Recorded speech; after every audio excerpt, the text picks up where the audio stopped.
Okay, quick turnaround again, and we're just trying to pour over as much Miami information and video as we can in preparation for another great challenge. And our guys are real excited, obviously, this time of year to continue playing. So we'll have to play as well or better than we did yesterday to keep advancing in this tournament. Thank you. We'll now open it up to questions. Just a reminder that no video can take place in the room, no flash photography, and when asking a question, please identify yourself and your media organization.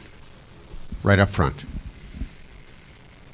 Greg Bob Lutz, Wichita Eagle, talked a lot last night about the job that your assistants have done in getting prepared. What's the extra challenge having to do the first four and then travel and then play immediately and all of that? Well, it's taxing physically, as you know. I mean, last night we probably didn't get out of here till 12:30, 12:45 maybe, back to the hotel. A lot of sleep, but all day today, has been Miami. And the assistant coaches were spending a lot of time on Miami yesterday, last night, and they're doing a great job of relaying that information to our team. And now we'll have to practice a little bit, do some walkthrough. Very light for the guys that played a lot of minutes yesterday in practice today. But there'll be some guys that get up and down a little bit just to try to keep their conditioning, because who knows when some guy that hasn't been playing much will be called on and need to execute for us. So coaches do a great job. Today is Brown and Jans, and yesterday it was Higher and Jans, and they'll have our guys mentally prepared for the tip tomorrow at noon. Questions for Coach? We have a question over here. Hello, Michelle Kaufman from the Miami Herald. There's been a lot of talk about the comparison between Angel Rodriguez and Van Vliet. Can you talk about the two of them? How are they similar? How are they different? They seem more similar than different. I don't know. Yeah, they have first of all, they're similar size, and both very confident, very talented. Definitely the alpha dog of their team. They get other people involved. They set the table for the other teammates and make them look good. They make great passes and play tenacious defense, come up with the ball, steal the ball, get loose balls. I've watched Rodriguez now for 5 years as a freshman at K-State, right there down the road from us, and he obviously sat out, and now he's been at Miami a couple of years. So I think Fred's heard that there have been comparisons of those guys for a while, and it'll be interesting to see how they go at one another first time in tomorrow's game. Questions? Bill? Bill Koch with the Providence Journal. Coach, to follow up on that question, two of the older backcourts in the field squaring off here with your two guys and their two guys. How do you evaluate that matchup going in? Well, they've got a year's experience on us. They're both fifth-year guys, and they've got 10 years experience. We've got 9 in their starting backcourt, so that's rare. But it'll be a big key to the game. Maybe one team guards outperform the other. Maybe they neutralize each other, and it becomes a battle of who has the most productive front court tomorrow. But it'll be an interesting battle. It'll be great to see. A lot of seniors on both sides, and Coach Larinaga does a wonderful job.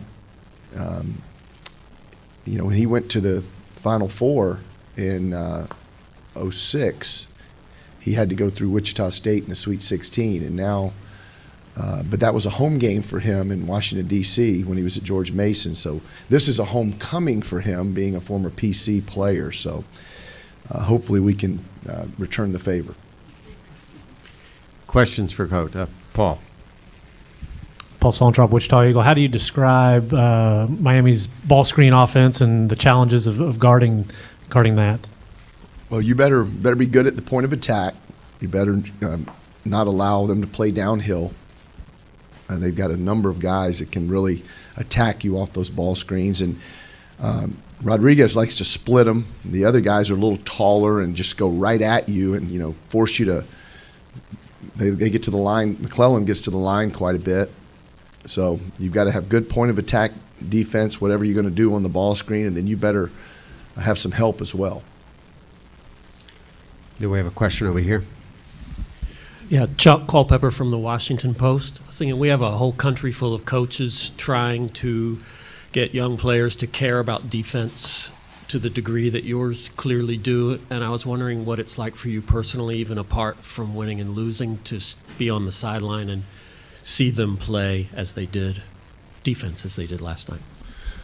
Well, they're going to do that for us, or they're not going to play. So that's kind of ingrained from day one. I mean, we're going to defend, and it's going to be real important that end of the floor. And what we tell our guys is, you come in with these. Obviously, you have skills, or you wouldn't be a recruited student athlete in our program. But in order to show those skills, you got to prove that you're invested in the other end. So it's real simple. You have to say that, but you have to mean it, and you have to show that you mean it from time to time. And guys that don't give effort on the defensive end aren't in there very long. So it's not real difficult. It's just what you demand and what you preach and what you deem important, and you work on it every day. And practice. I mean, our games are easier than our practices. That's what we strive to do. We strive to make games easier than the practices, because we don't practice very long, but when we're out there, we're competing and we're going really hard, and I'm not a very good official, so the practices are pretty physical. Question right here. Greg, Andy Katz from ESPN. What day is it? Friday? So I thought you'd have to think about that. That was yeah. Well, I'm not very smart. No, but but it has been a whirlwind. yeah, that's what I was going to say. Since Sunday, multiple cities. How would you describe the last, 5 days? Well, we've been sleeping during the day and then doing things at night, traveling, red eyes. I mean, it's been odd. It really has. It's been odd, but at this point, you're running on adrenaline. We hope we can get one more victory tomorrow afternoon. They say they're sending a plane for us, win or lose, to take us back to Wichita tomorrow. So we will be, God willing, we'll be back in Wichita tomorrow evening, and hopefully preparing to go to another site. I think it's Louisville. I think you told me it was Louisville. But we've got a lot of work to do between now and then, and we've got a great opponent tomorrow. And but it has been just a very grueling, very taxing several days, but it's been fun all the same. More questions for Coach. Right in front. John Kickers of the Associated Press. When you look at last night's box score, is anything that stick out to you? That they scored 20 baskets and had 19 turnovers. That's hard to do to any basketball team, to have them, almost one shy of as many turnovers as made baskets, made field goals, but especially a team the quality of Arizona, with the quality of athletes, the quality of coaching. But we've been able to do that this year, and we've been able to force a lot of teams into more turnovers than baskets. I don't know how many.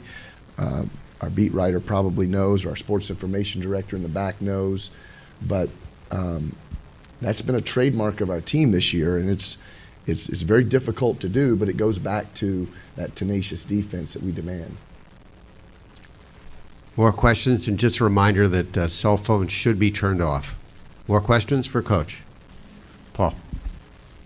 Paul Suellentrop, Wichita Eagle. Yeah, in view of this crazy taxing schedule, would you have preferred a more consideration for the game time on Saturday? How much of a problem is that for you?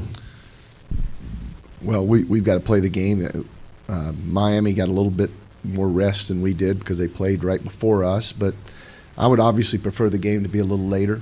We played 9:10, 9:20, and now we bump it up to the first game of the day, noon tomorrow. But again, they didn't ask me.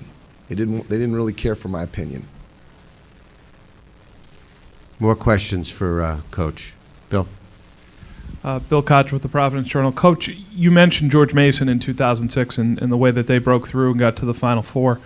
I wonder if you could speak to sort of the blurring of the lines between quote-unquote mid-major programs and quote-unquote major programs, and then with respect to your program, Gonzaga, and other places like VCU and Dayton. You know, you can, those of you who have to do that, you can label teams however you want. But if you look at this tournament, it's really in its second, or well, it's in its fourth day because we started it on Tuesday. Okay, the tournament's boiling down to like 1 seeds and double-digit seeds. You look at Arkansas, Little Rock, and Chris Beard, the great job, and Yale, James Jones, and Gonzaga. They're a 1 seed. They're just 2 1 seeds. They're an 11, just like us. We're a 1 seed, but we have 2 1s. Then you've obviously North Carolina and Kansas and Virginia.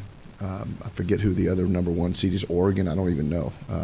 But a lot of double-digit seeds. Look at Hawaii just won against Cal. You've got Middle Tennessee beating Michigan State. You know, it's a whatever you want to label it. It doesn't really matter because the numbers beside the team don't matter once that ball's tossed, and it's just an opportunity for maybe those guys that have always been told you're not quite as good. You're good, but you're not quite as good as that guy that plays at that Power 5 league and that Power 5 team.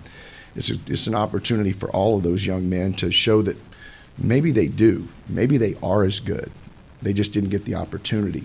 So it makes for great theater, it makes for great games, it makes for great drama, and it's a lot of fun.